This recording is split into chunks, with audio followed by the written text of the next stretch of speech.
I think the only pressure I had back in them days was the pressure I put on myself to improve every day and try and achieve my dream. From a personal point of view, he was always someone who'd put his arm around me and guide me and give me great advice. But it was one of the best days of my life because I'd achieved my dream. But I think sometimes commentary make goals. I think the Liverpool fans played a huge, massive part in me. I always want to be able to go back at Liverpool. I want to be able to take my little kid to the matches and take my family to the matches. Welcome to my journey into the media world. I'm delighted to say that I'm joined by Liverpool legend, Steven Gerrard. I now want to move on to your Liverpool career, Steven. Yeah. And talk a bit about your playing career. First of all, what were the youth days like? Was it a pressurised environment when you had the likes of Phil Thompson bossing you about? I didn't work with Phil, actually, not until I got into the first team with Gerard Houllier. So it was more Sammy Lee and Steve Highway and them types of players. And look, I think the only pressure I had back in them days was the pressure I put on myself to improve every day and try and achieve my dream. Looking back on them days, they were the best days of my life, going into football full time and making new friends. And it actually felt when you're 16, 17 years of age that it's now a job and it's something that it's a profession and a career that you want to continue to do well in. And you're around first team players. So I just tried to be a sponge and try and learn and grow on and off the pitch, become a better human being, become a better player, and hopefully one day be lucky enough to get an opportunity to play in the first team. Yeah, you mentioned Gerard Houllier there. Talk to me about Gerard in terms of how he changed your career, but Liverpool as a whole. Well, I think he come in and changed the club from top to bottom, really, in terms of the standards, what he expected, what was necessary to be successful. From a personal point of view, he was always someone who'd put his arm around me and guide me and give me great advice. He's still someone who I'd call now for advice and talk certain things through. He's a fantastic human being. And he's someone who I owe an awful lot for because, I won some incredible trophies with him and had fantastic experiences. And he improved me from a playing point of view as well. Yeah, and if we fast forward now to your debut in 1998 versus Blackburn, what do you remember of that day? Well, it was one of the best days of my life because I'd achieved my dream, the opportunity to play at Anfield in front of the full crowd. It's something that I'd been trying extremely hard and made a lot of sacrifices to do so.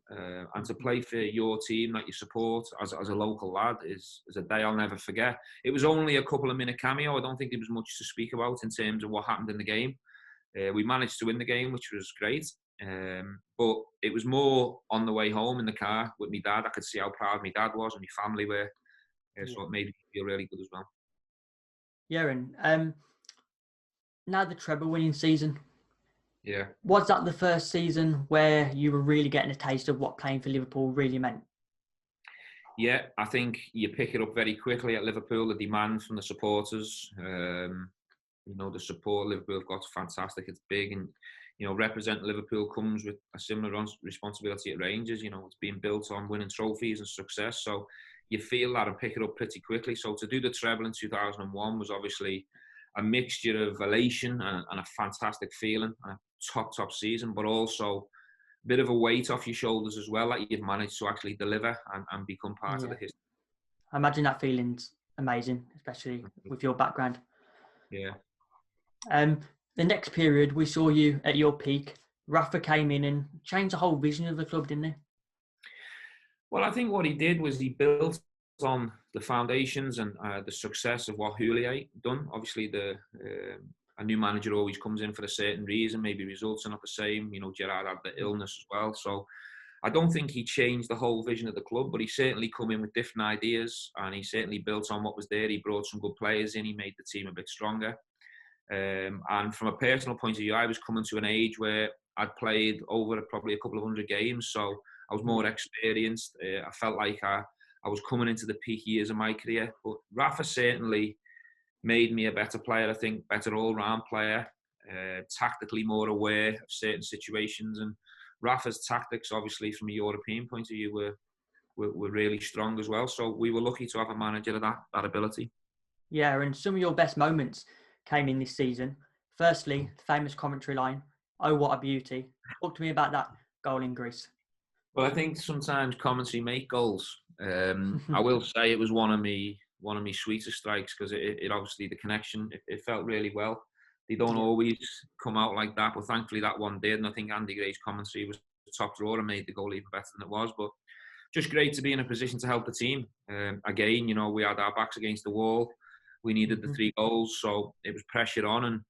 And I'm the type of player that'll just go and try and do everything I can to try and get back into the game. And that's what I did. One managed to fall absolutely beautiful for me from Neil Mellor's head. Not to forget Carlos Cruyff turn in the corner. So it was an all-round good goal for the team. Did you know as soon as it left your boot? It just felt nice. Sometimes you connect on them and they go all over the place, but that's years and years of practice and trying to perfect a strike and stuff. But it did feel good when it hit the back of the net, I must admit. Yeah. And then, of course, I can't go without mentioning this. Istanbul. The build-up, the sea of red, the ending. This must be one of your biggest highlights in your career, surely? It is the biggest highlight, for sure. I think, a local lad who's been at Liverpool since 8 years of age. Listen, your football career is a journey of highs and lows. Anyone tells you any different, I don't think they're telling you the truth. Unless you're maybe a Ronaldo or a Messi and it's continued success. You have ups and downs and you try and get over the lows. You try and improve and get better. But there's no possible way to feel any better on a football pitch than to win the European Cup for your team. Yeah, at half-time when you were 3 goals down, what was going through your mind as a Liverpool lad? Did you know that these Liverpool fans had to play a massive part? Well, they did. I think one thing you've got to give the fans credit for on that day is they never give up on us. They stayed with us. They kept supporting the team. The single, you never walk alone. You can hear it going off. You can hear it coming back on. They were absolutely special on the night. And I think at half-time, you're just thinking, come on, lads, we need to give the fans something here. They've travelled from all over the world, spend all kinds of money backing us. They've been through the whole journey. They deserve something to go home, something to hang on to. And thankfully, we got back into the game quite quick after the game. But it was, even looking back on the game now, it could have swung either way. AC Milan had some real big moments in the game. There was some fantastic last-ditch tackles from Carragher, some saves, 1 in a million saves. It just seemed as if it was going to be our day, but at half-time it certainly didn't. Yeah, it was meant to be at full-time, wasn't it? You talk a little bit about highs and lows there. After this period, you then faced a tough time. A man that wouldn't go away, Jose Mourinho and Chelsea. Did you stay quite simply because those Chelsea fans weren't going to love you as much as the Liverpool fans? No, to be honest with you, I've never really thought that deep into it.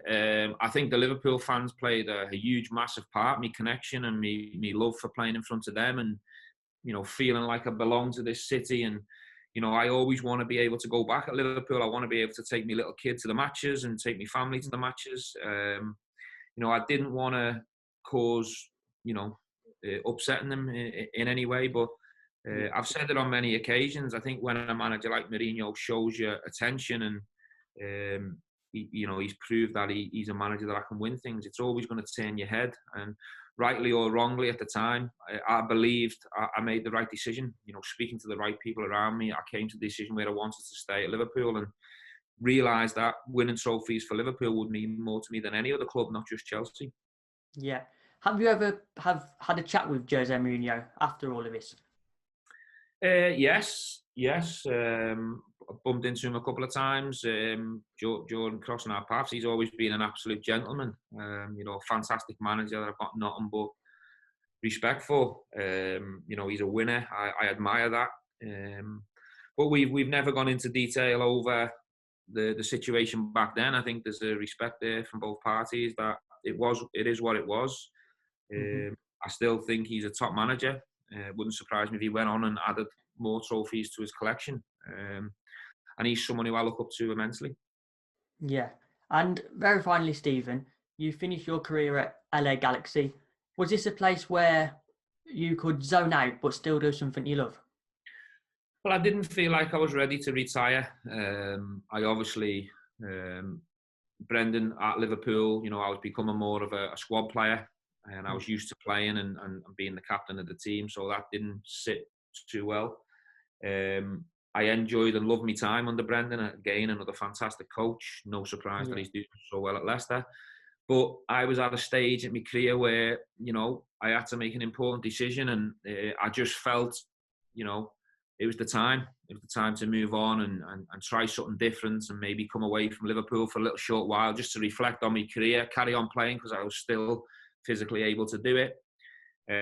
So I wanted to go and, have a different life experience and try something different, and that's the reason why I went there. And I enjoyed my time.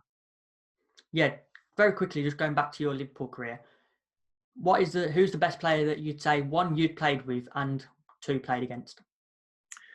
Well, I think obviously if you look at all kinds of different positions and players, I think defensively, Carragher and Hippier were the two I played the most with. They were always solid and, very rarely let the team down. They were two good players. From a midfield point of view, I was lucky enough to play with Haman, Alonso, Mascherano, top players, Steve McManaman for a short while. And then forwards, I'm littered with options there as well. I've been ever so lucky. You've got Michael Owen, Robbie Fowler, Suarez, Torres, and then you've got, from an England point of view, you've got your Rooneys and players at that level as well, Scholes, Lampard. Throughout my career, I've been lucky enough to share a pitch with some real top world-class players. Yeah, brilliant. Thank you so much, Stephen, for coming onto the channel and having a chat with me. My pleasure. Good luck to you. All the best. Thank you. It's been great insight, guys, to be able to get an insight into Steven Gerrard's playing career and, of course, his time at Rangers. Leave a like on the video and share it about if you can, please. Thank you. Hit the subscribe button and follow my journey to the media world. Click the video choices on screen to see more of my work.